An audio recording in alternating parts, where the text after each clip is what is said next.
Энэ одоо бидний төсвийн зөвхөн ховд гэлтгүй энийг айгүй бодит том асуудал болж байгаа. Аймгийн одоо талаас тавьсан хүсэл биш байтал гинт ингээд улсын төсөвт ороод ирдэг. Альва нэг сайдын санаачлагаар ч юм уу те тэр нь одоо би буруу гэж байгаа зүйл биш л дээ 100% мэдээж ажил хийхин төлөө тэгж байгаа. Гэхдээ төсвийн хувьд орон нутагт эрх мэдлийг нь өгөхгүй бол бид нэр энд улсын хуралд альва хүмүүсийн лоббигоор энэ суманд энийг нь хий те энэ аймагт энийг нь хий гэдэг ийм шүүмжил явсаар байх болно.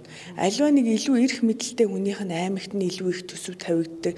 Гэтэл бидний нэг бодлохоор орон нутагт нь магадгүй хүн ам эдийн засгтай нь уялдаад төсвийг нь өгөөд тэндээ шийдэх ёстой. Тэр сумын, тэр аймгийн хүмүүс л тэндээ юу хэрэгтэй байгаа хамгийн их мэдж байгаа шүү дээ. Энийний одоо бодит гажруудлууд уйвал зарим суманд бараг эхний сургуулийн дүүрэг байхад хоёр дахь сургууль барья гэж идэг. Аймгийн төвөнд бассейн байхад суманд бассейн барья гэж идэг. Гэтэл яг иргэдээс нь асуух юм бол тийм санал өгөхгүй.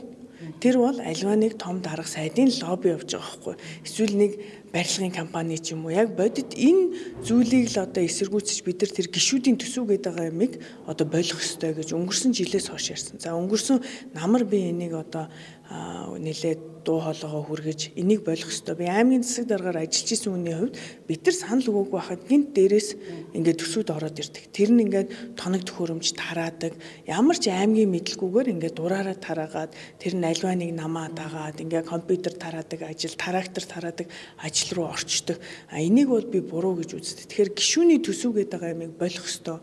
Нууцгүй ярихад энийг ярьдаг хүмүүс байдаг. Мэдээж тэр нь сайн зүйл зарцуулагдсан хүмүүс байна. Гэхдээ саар зүйл ч гэсэн төсвийн бодлого алдагдуулсан хүмүүс байна. Бид гишүүд бол төсвийн ерөнхийлөн захирагч биш. Бид альва нэгэн зүйл дээр гарын үсэг зурж түүндээ хариуцлага хүлээдэггүй.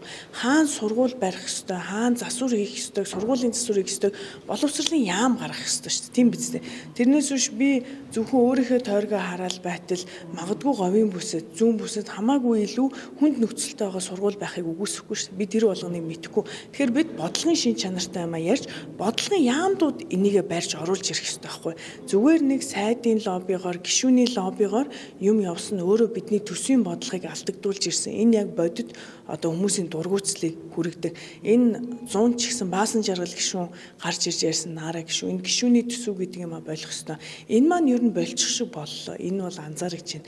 Та бүхэн хэрвээ чуулган дээр байнгын орооны хурал дээр харах юм бол өмнөх үетэйгээ харьцуулах юм бол энэ 126 гишүүнтэй парламент хинэнч одоо юу гэдэг манай аймгийн манай сумын гэж юм ярихгүй шүү дээ. Бодлогын шин чанартай яаж бид нар энэ ахмадуудынхаа тэтгэврийг нэмэгдүүлэх, багш нарын цалин нэмэгдүүлэх, хүүхдийн шимт хичээлийг нэмэгдүүлэх гэдэг ийм яг бидний зорьсон нөгөө бүрчилсэн тойрогтой болно гэдэг чинь ингэж жалга дооны юм ярихгүй бодлогын юм ярьдаг болоо гэдгийг эхлэл суурин тавигдж байна.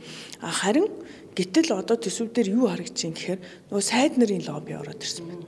Өөр салбарт нь тухайн сайдын өөрийнх нь тойрогт нь одоо зураг төсөвгүй юм орж ирэх жишээ нь ийм асуудал нөгөө гишүүний төсөв гэж ярьдаг байсан бол одоо сайдын төсөв болж байна. Тэгээд энэ яам тамийн газрын тоног төхөөрөмж гэдэг нь одоо жилээс жил тоноглол байдаг. Яасан ч тоноглож дуустгүй юм те. Эн чинь л нөгөө тараадаг ийм ид болох гээд байна л гэдэг ийм бодит шүмжил. Энийг гэтэл манай засгийн газар улс төржүүлж ийн гэж хараад байгаа. Энэ улс төрийн шалтгаанаар төсөв шүмжлээд бидний үндсэн ажил чинь энэ төсвөө зөв өргөн барих штэ. Энэ улс төржүүд байгаа юм огт байхгүй. Тэгэхээр эндээ ажил хэрэгж хандаасаа одоо бусад үеийг бодвол уулын энэ 126 гишүүнтэй парламент шинжилэл өөрчлөлт реформа бариад ороод ирээч гэж хүсэж байгаа байхгүй. Гэтэл яг адилхан төсөв барьж ороод ирээд тэгээд хүмүүсийн амийг таглаад ахаар чинь хүмүүс бохимдлгүй байх үү те. Яг ямар өөрчлөлт хийж байгаа. Нэг юма километрээр хэмжээ те. Ийм алдаанууд гараад ахаар чинь ямар бодлоготой яваад байгаа юм бэ? 5 жилийн төлөвлөгөөг гаргаагүй ижиж одоо ийм төсөв бариад орж ирж байгаа дээр нь бол бид нар ажил хэрэгчээр одоо шүмжилттэй хандж байгаа. Энийг улс төржилт гэж харах нь өөрөө маш өрөөсгөл байна. Ажлаа бүрэн ойлгохгүй л байна гэсэн үг.